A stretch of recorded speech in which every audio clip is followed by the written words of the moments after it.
Cristão, pare de ficar se justificando para ateus. Boa noite, senhores. Hoje eu queria gravar um vídeo extremamente curto, mais um conselho, desabafo, chame como quiser. Várias e várias pessoas me buscam diariamente, principalmente no Instagram. E muitas delas estão em algum tipo de crise, ou estão querendo se converter, ou são recém-convertidas, e elas, por alguma razão, elas querem engajar em argumentos com ateus, talvez um familiar, talvez um amigo, ou ao menos, sei lá, um grupo de WhatsApp. E essas pessoas pedem conselhos de como convencer esses ateus a mudar de ideia, etc. O que eu percebo muitas vezes é que essas pessoas elas querem engajar com o ateu nos termos do ateu.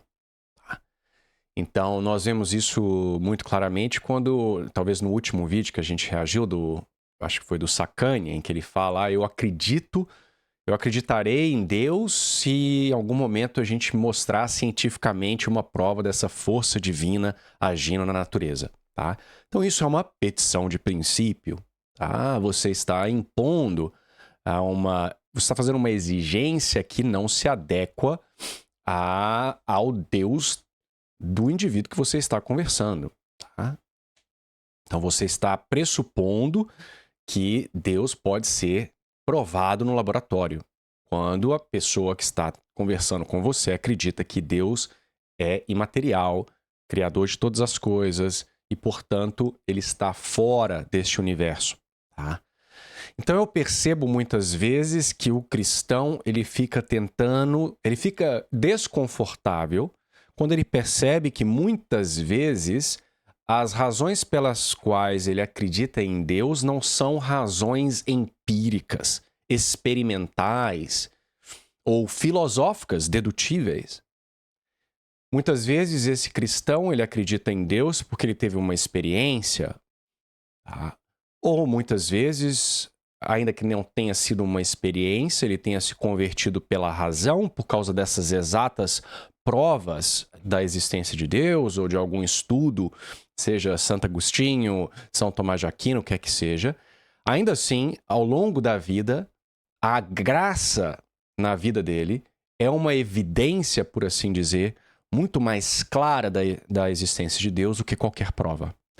Eu sou uma dessas pessoas. Eu não tive uma experiência específica divina. Eu não vi o rosto de Jesus em uma fruta, em uma árvore no meu quintal. Foi uma conversão intelectual através da filosofia, através dos estudos de maneira geral, conversando com pessoas inteligentes, cristãs e dentre outras coisas.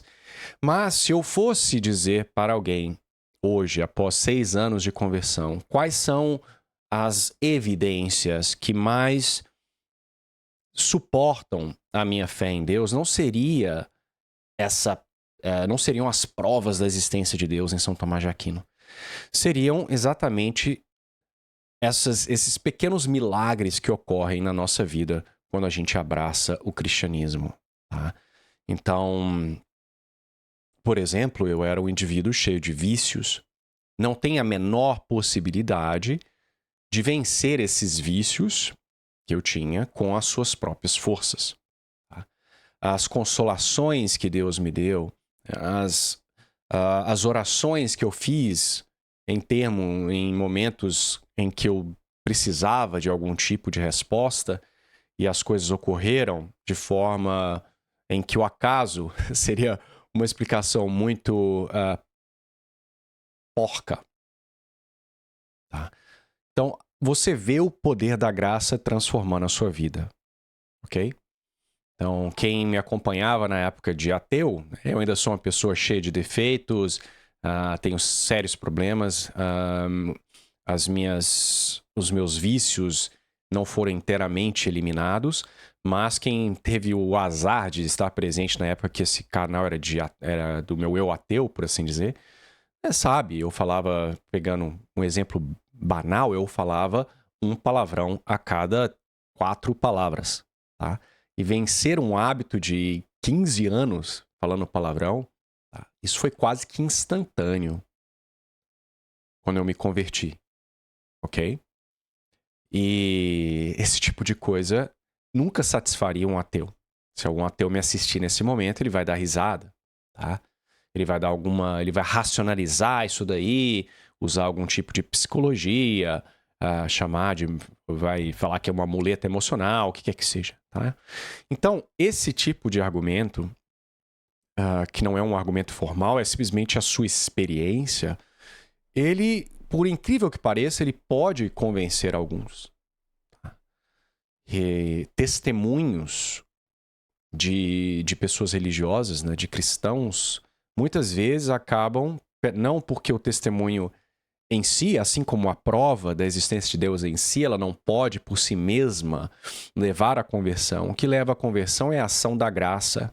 Mas é óbvio que a pessoa ela precisa responder a essa graça, ela precisa, pelo menos naquele momento, abaixar a bola, tá?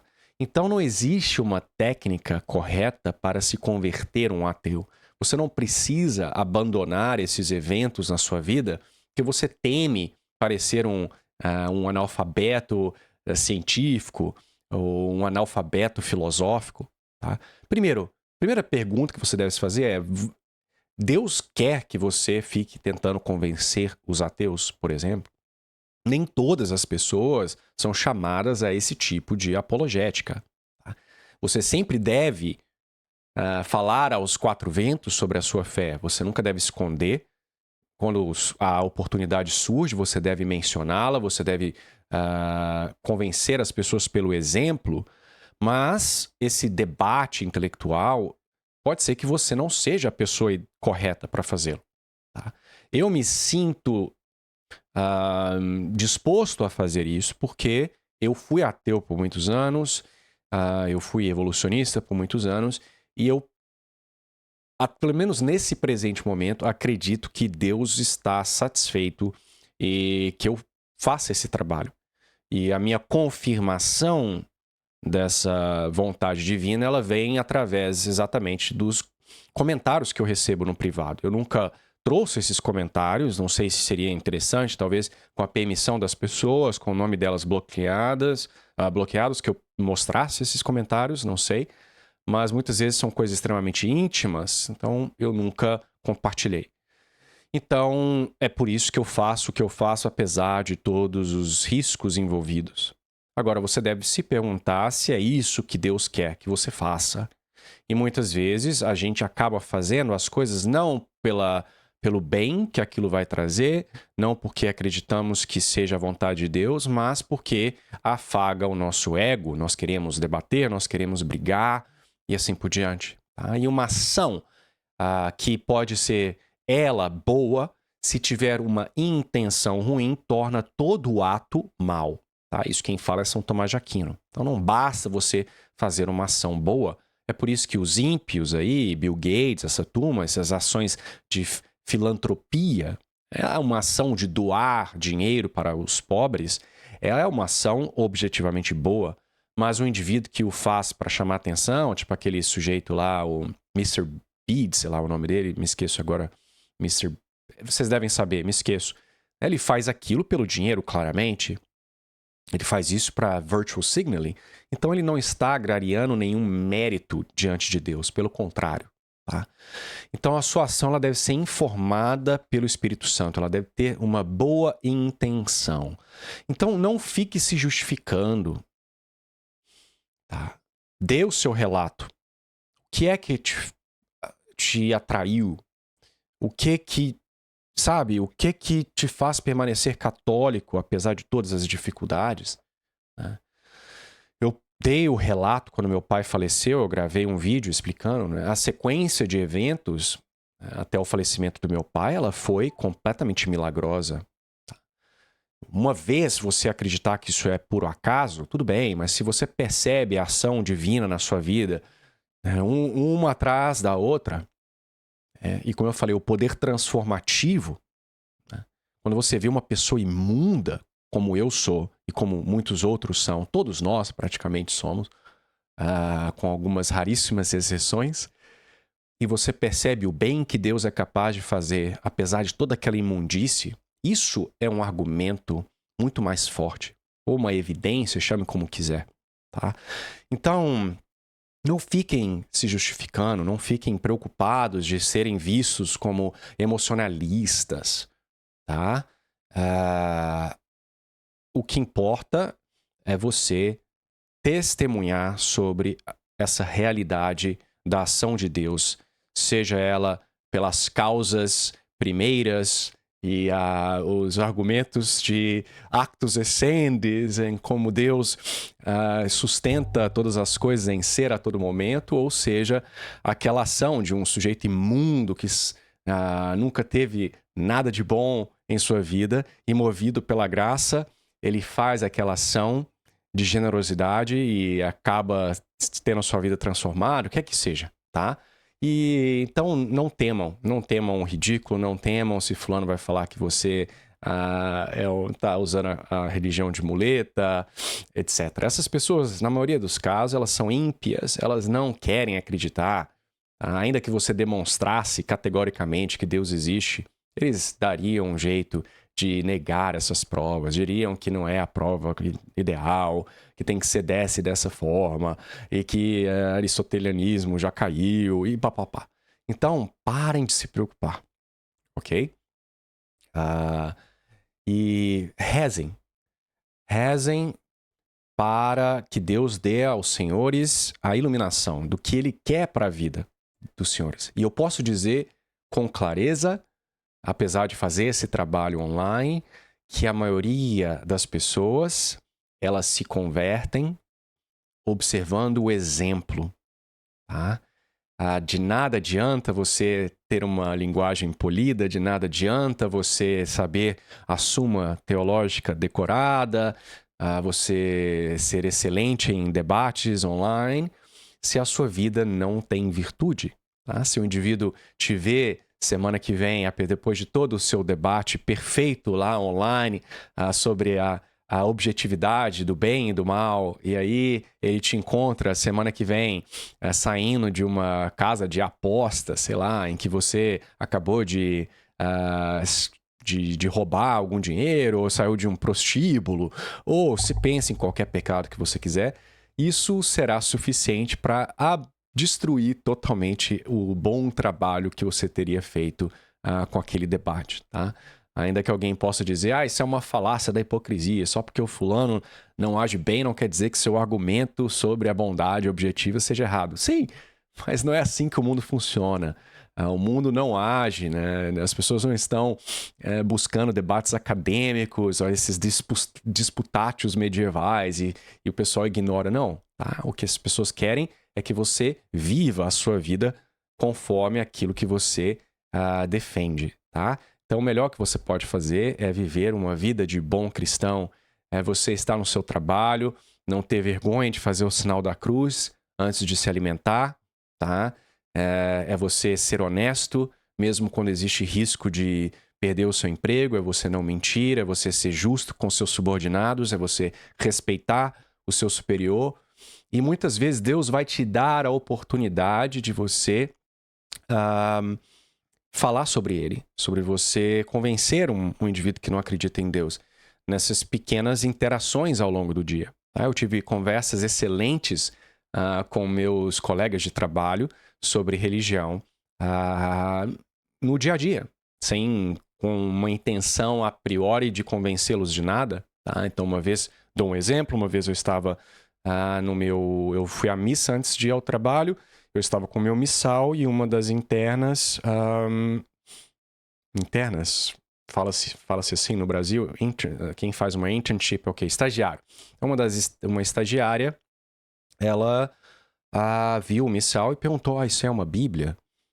E nós tivemos uma conversa sobre isso. Tá? Eu tive uma outra colega em que eu não me lembro exatamente como a conversa começou, ela é ateia, tá? E um certo momento a gente estava discutindo sobre a doutrina do purgatório. Porque nós estávamos falando sobre a morte, o pai dela era chinês, né? Então acho que ele acreditava em algum tipo aí Não me lembro exatamente a vertente da religião que ele acreditava, mas ele acreditava que havia algo após a morte. E essa menina, tá, uma jovem de 25 anos, não sei, ela se confessou para mim que ela teme a morte. Porque ela, enquanto ateia, ela pensa que vai virar pó. E ela percebeu que o pai morreu com uma tranquilidade muito maior, porque ele acreditava em algo a mais, tá? Então, uma conversa ali no laboratório, sabe? Eu nunca tinha intenção de discutir purgatório com um ateu. Mas eu acho que o assunto surgiu, eu expliquei a doutrina do purgatório para ela, porque eu acho que ela não conhecia muito bem. E no final da conversa, ela me agradeceu. Tá? Ela falou, nossa, eu não sabia que os católicos acreditavam nisso aí que você falou, ou eu não entendia, eu não lembro as palavras que ela usou, acho que ela não sabia que o purgatório era isso. E pronto. Tá? Quer dizer que ela se converteu? Não, ela continua até onde eu sei. Mas, quem sabe, no futuro essa conversa vai voltar ali para, né, pinicar ali na cabecinha dela no futuro. Tá? Então é assim que você deve agir. Essas brigas online, veja aí essa parafernália acontecendo aí de tradicionalista brigando com Novo Zordo. Quem que tá ganhando com essas discussões? Quem que está realmente engajando nesses debates por amor a Deus e quem está para causar caos, tá? É difícil. Tá? Até quando você tem aquela intenção boa, muitas vezes você acaba misturando essa intenção boa com orgulho, vaidade, e aí a coisa começa a desandar. Então, senhores, é isso. É um conselho aos senhores. Busquem conhecer, busquem saber o que Deus quer para vocês e aceitem, tenham humildade. Se você não tem uma boa oratória, você não... Sabe, você deve aceitar. São Paulo falava, né? Deus deu dons diferentes para diferentes pessoas. Nem todo mundo, naquela época, né, tinha dom de língua, né? Uns tinham dom da oração, outros têm dom de cura e assim por diante, tá? Então, não se sinta menor porque fulano é capaz de debater com ateu e ganhar debate e você não, tá? Às vezes Deus tem algo muito maior para você e muitas vezes as nossas ações, as consequências das nossas ações, elas não nos são reveladas. Elas serão reveladas no juízo final, tá? Porque Deus, né, por uma questão de justiça, todas as ações boas que nós fizermos e as consequências, como as ações ruins também, elas serão feitas, né, serão manifestas para todos verem. Mas nessa vida, muitas vezes, a gente não vê, tá? Então, muitas vezes você pode ter causado aí diversas conversões sem nem saber. E nunca vai saber. Tá? Eu muitas vezes, eu acredito, sinceramente, que Deus permite, no meu caso, de eu conhecer alguns desses relatos, porque eu sou uma pessoa com uma tendência muito... Eu sou muito duro comigo mesmo. Eu me julgo com muita excessividade. Eu nunca acho que o que eu faço é bom o suficiente. Eu tenho essa tendência, tá? De introspecção. E eu acho que Deus, em sua misericórdia, às vezes ele mostra, olha, as coisas boas que eu tô fazendo, né? Tenha um pouco mais de amor próprio, né? Não fique se batendo, até porque isso é orgulho, né? Você tá achando que é você que causa essas coisas, que você poderia fazer mais. Mas sem mim você não faz nada, tá? Então, para a maioria das pessoas que são mais perfeitas do que eu, tá? Elas nem saberão dos efeitos das suas boas ações, ok? Então, fiquem tranquilos, tá? Não é um versículo bíblico, né? Não queira que as pessoas vejam o que você faz, não queira que as suas defesas sejam públicas, porque aquele que faz dessa forma, né, o mundo já viu. Mas aquele que faz de forma escondida, o Pai que está no céu, ele vê. E é isso que importa, no fim das contas. Então, é só isso que eu queria dizer. Tenham uma excelente sexta-feira. Fiquem com Deus, rezem pelos ateus, rezem por mim. Sou uma pessoa medíocre, cheia dos vícios e dos problemas. Então, tenham uma boa noite.